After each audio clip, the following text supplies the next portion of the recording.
જય માતાજી. કેમ છો બધા? મોજમાં, આનંદમાં હશો? મિત્રો, હમણાં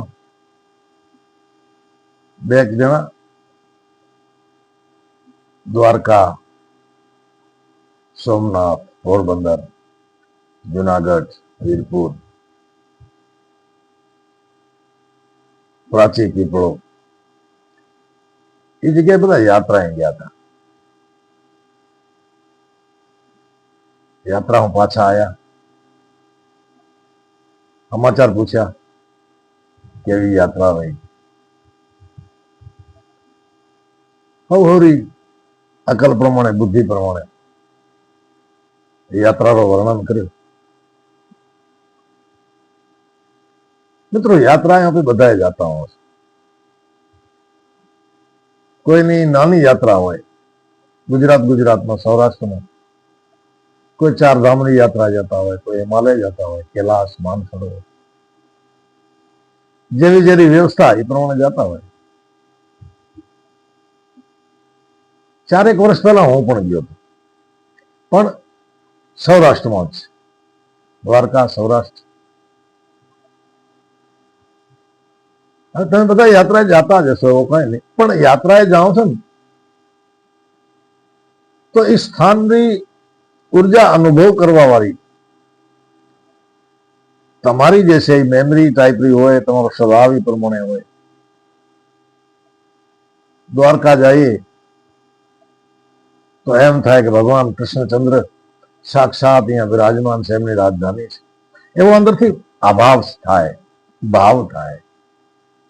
ગોમતી નદીને જોઈએ એટલે એમ થાય કે નરસિંહ મહેતાની હુંડી સ્વીકારવાને શેઠીઓ હમણાં જ અહીંથી ગયા હશે.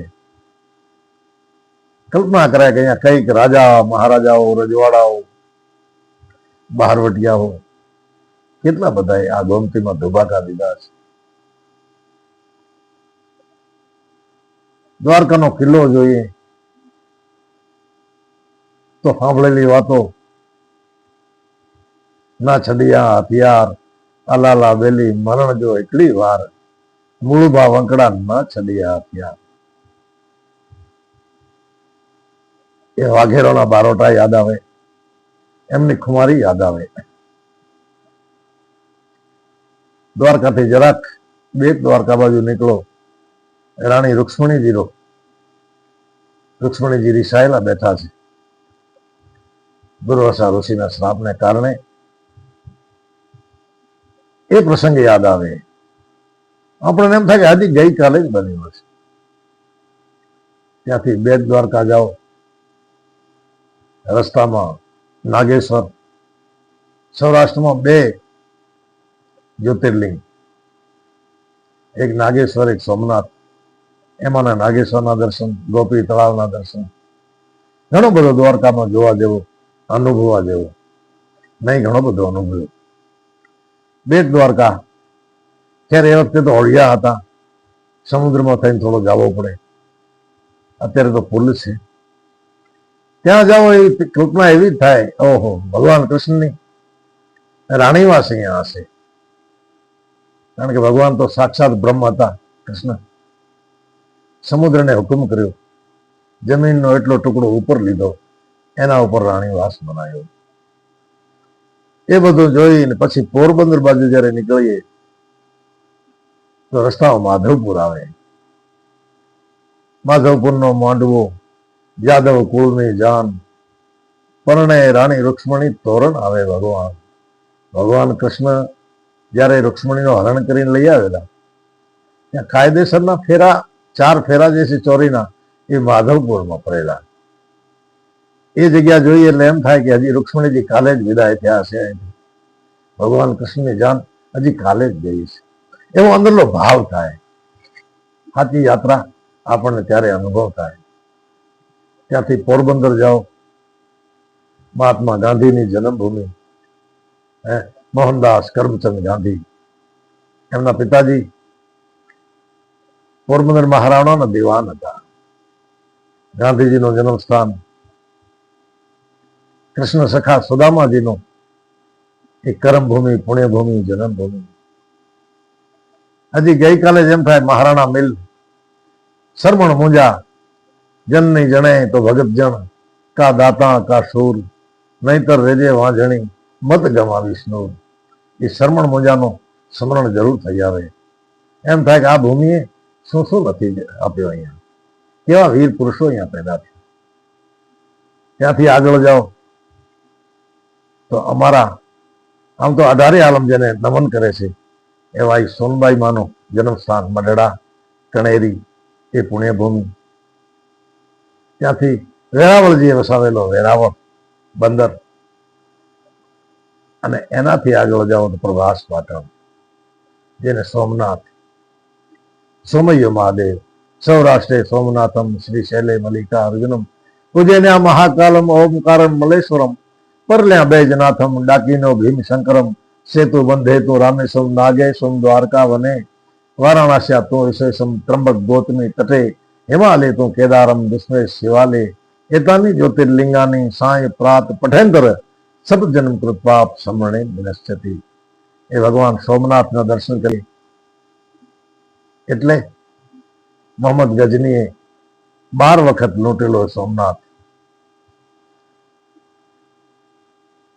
સરદાર વલ્લભભાઈએ પુનઃ બીજું મંદિર ભવ્ય બનાવી અને પાછી સ્થાપના કરી. એ શિવલિંગ જૂના કબ્રસ્તાન હિન્દુ એમાં જે વીરગતિમાં પ્રાપ્ત થયા એને તો અગ્નિ સંસ્કાર થયા હોય, પણ એમણે મારેલા એ કેટલી કબર દેખાય આપણને. એમ થાય કે આ યુદ્ધ કાલે જ થયો છે. સોમનાથે સખાતે ચડેલા હમીરજી ગોહિલનું સ્મરણ થઈ આવે.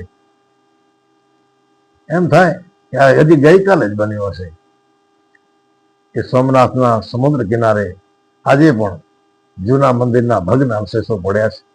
જોઈએ એટલે અતીતમાં સરી જાય. આપણે એમ થાય ઓહો, આ સનાતનને ટકાવવા માટે માણસો કેવા કેવા બલિદાનો આપ્યા છે. ત્યાંથી આગળ જાઓ તો પ્રાચીનો પીપળો ભગવાન કૃષ્ણ જ્યાં દેહ છોડ્યો. આપણને મને તમને ભગવાને એવું કહ્યું કે કરેલા કર્મના બદલા દેવા પડે છે. પૂર્વ જન્મને સંતાઈને વાલીને અમે વધ કરેલો, એ જ બીજા જન્મે શિકારી રૂપે બાણ મારી એ બદલો લીધો. એટલે ભગવાન એમ કહે છે કે મારે દેવા પડે બદલા, તો તમે તો શું આપશો, તમારે દેવા પડે. એ દર્શન કરી અને સાસણગીર એ ગીરની વનરાઈમાંથી જયારે પાછા વળીએ, અમુક જગ્યાએ બંગલા દેખાય રાજાશાહીના વખતના. એ સૌરાષ્ટ્રના રાજાઓએ અને નવાબોએ અંગ્રેજોને ખુશ કરવા માટે એમના રેસ્ટ હાઉસ, એમના ગેસ્ટ હાઉસ, એમના શિકારગાહો બનાવેલી. કારણ કે ખંડિયા હતા. ગરજ બિચારી બાપડી, જે ઘર માંદા પૂત, શિયાળે શાહ નદી, એ ઉનાળે પાવે દૂધ. ગરજ મોટી વસ્તુ. એ ગીરમાંથી જયારે જુનાગઢ આવો ત્યારે જુનાગઢ ઉપર કેટલા કેટલા ઝંડાઓ ફરકી ગયા ભાઈ. રા માંડલિક, રા ખેંગાર, નવાબ, આયરોના ધીંગાણા, નવગણની રાજગાદી, કેટલો બધો સમરણ થઈ આવે.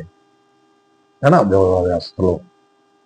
ઉપરકોટનો કિલ્લો 12 વર્ષ સુધી રા ખેંગારે જીત ઝીલી હતી, પણ ભાણેજ દેસલ ને વેસલ ખૂટ્યા, વીર ગતિને પ્રાપ્ત થવો પડ્યો. એ ગિરનાર ડુંગર ઉપરથી કરેડતા પથ્થરો આજે પણ રોકાઈ ગયેલા છે. થાપ મારેલી છે રાણક દેવીએ. ગરવો ગઢ ગિરનાર તો વાદળ થઈ વાતો કરે, મરતો રા ખેંગાર આજ રંડાપો રાણક દેવને. આ રાણક દેવીએ જયારે કહ્યું ત્યારે ડુંગર ખરેડવા માંડ્યો. રાણક દેવીને વિચાર થયો કે આ પડી જશે. ત્યારે હાથ આમ કર્યો કે માપડ મારા આધાર, આવા ચોસલા કોણ ચડાવશે. ગયા ચડાવણ હાર હવે જીવતા જાતર આવશે. એ મહેલ જોઈએ, અડીકડી વાવ, નવઘણ કુવો, દામો કુંડ. એમ કહેવાય છે કે મહાશિવરાત્રીની રાત્રે 84 સિદ્ધ નવનાથ અને અસંખ્ય મહાત્માઓ જે ગુફાઓમાં વસે છે એ બધા ત્યાં સ્નાન કરવા આવે છે.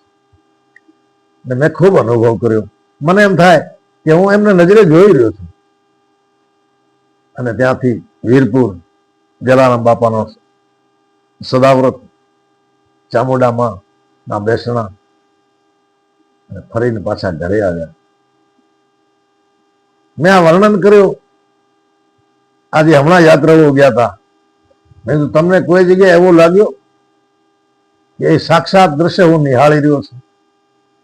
એમાં એક બે જણે કહ્યું હા અમને એવો અનુભવ થયો ખરો.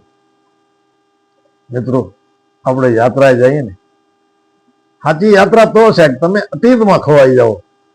એ કદાચ તમે 5000 વર્ષ પહેલા, એમ થાય કે હું 5000 વર્ષ પહેલા વીતેલા યુગમાં ઉભો છું, ભગવાન કૃષ્ણ સાક્ષાત દર્શન કરી રહ્યો. તો મિત્રો, હમણાં જે દ્વારકા દર્શન કરીને આવ્યા, દ્વારકાના વાસી, એમની સાથે થોડી ચર્ચા કરી. એનો નિચોડ અને મારો અનુભવ મેં વિડીયોમાં આપને સંભળાયો, રજૂ કર્યો. કેવો લાગ્યો કોમેન્ટ કરજો, શેર કરજો, આપણી ચેનલને સબસ્ક્રાઈબ જરૂર કરજો. તો આપ પણ જો યાત્રાએ જાઓ તો આવો અનુભવ કરીને જાજો. જય માતાજી, જય હો.